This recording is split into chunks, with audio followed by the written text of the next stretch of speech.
Namaste, my dear souls. I'm Shalini, and it's an absolute joy to have both old and new faces gathered in this sacred space of enlightenment. Your openness to receive this divine wisdom warms my heart. So today we embark on the journey to uncover the enigma of sadhus or saints and why they hold such a profound place in Indian culture. Join me in discovering the invaluable lessons they offer. In the heart of India, between mountains, caves, under ice, water, and in ashrams, dwell the extraordinary beings we call sadhus or saints.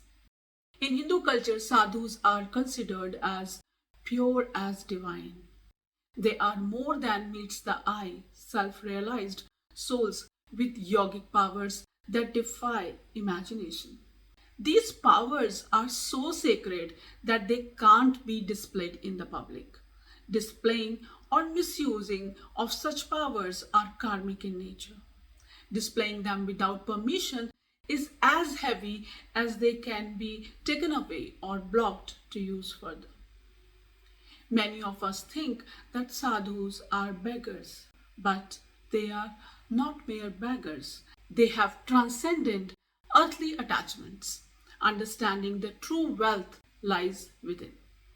These spiritual seekers practice ancient rituals to preserve their powers and guide disciples on their spiritual path. So why are they so significant in our culture? Beyond our borders, saints exist in various cultures. Yet sadhus are unique mentors and guides, vessels of profound wisdom. Their presence alone can liberate a lifetime of karma in my own journey. Babaji has untangled lifetimes of karmic threads, marking my final earthly visit. Within the realm of saints, there are diverse groups, Shaiva, Vaishnava, Aghori, and many more. But have you ever wondered how they survive in the most extreme conditions, like under ice? Their mastery over breath allows them to transcend the limitations of our polluted environment, tapping into the purest life force in the universe. They are indeed breath masters.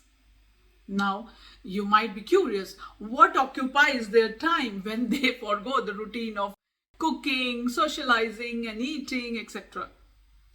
So their work is profound and beyond human comprehensions. They aid in the orchestration of the world according to divine's will. As we slumber, they traverse the dimensions, sustaining the multiverse in the most harmonious way possible.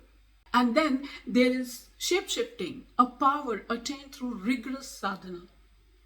They can morph into any form, a bird, a lion, a beggar, or even a tree or a rock. Their willpower is boundless. They serve divinity in whatever guise it demands. They may be anyone, anywhere, and their consent is essential for their recognition. In my personal experience, I have met Sai Baba from Shirdi many times at the traffic lights in my neighborhood in India. He allowed only me to recognize him, but I couldn't come out of my vehicle and he disappeared. In another incident, I was visiting an ancient temple, and interestingly, in that temple, no priest was allowing me or anyone else to touch anything, any deity's idol, priest food, or we were not even allowed to access the close proximity of the idols, as I tried it earlier while my visit, and a priest badly scolded me for that. And I was quite sad with the experience. And immediately after this incident, when I visited in another part of the same temple, now I was asked to touch the feet of the priest and take blessings, as he was the form of Vishnuji and Lord Shiva both at the same time. I was apprehensive to ask the priest, as I remembered the scolding a few minutes ago. But as it was an enforced message, so I had to ask the priest. And to my utter surprise, that particular priest immediately stood up and kept his feet in front of me and started smiling while looking at me. And I saw something in his eyes. I immediately ran to my family who were waiting for me and quite far away and shared the incident with them and asked them also to take the blessings. After we took the blessings, he wasn't there in that area and that temple got closed. And today, while I was sharing this experience with you, now I realize the sequence of the events, how interesting and mysterious this experience was. My experience can prove you that these divine energies visit you in different shapes and forms, but you can't recognize them until they give their consent to you. Saints and sages also hold dominion over life and death. They can extend a life if they choose. They bear the burdens and sorrows of their disciples, often in silence, easing their journey through the human experience. How beautiful. You might have heard the story of Neeb Karoli Babaji of Kenchi Dham, who took all the gunshots in his blanket for one of his devotees' son.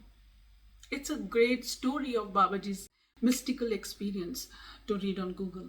Even Mahavatar Babaji helps his disciple to release the karma of lifetimes and guides for divine purpose by all his means.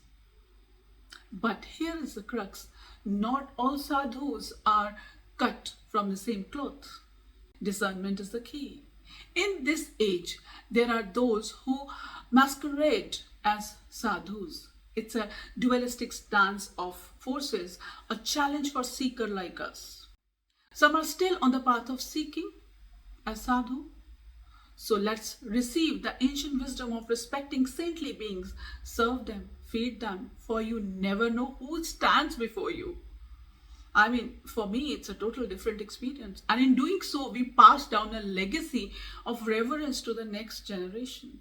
So join me in this exploration of the profound world of sadhus and let's honor the keepers of divine wisdom together. Much love and blessings to you. Namaste.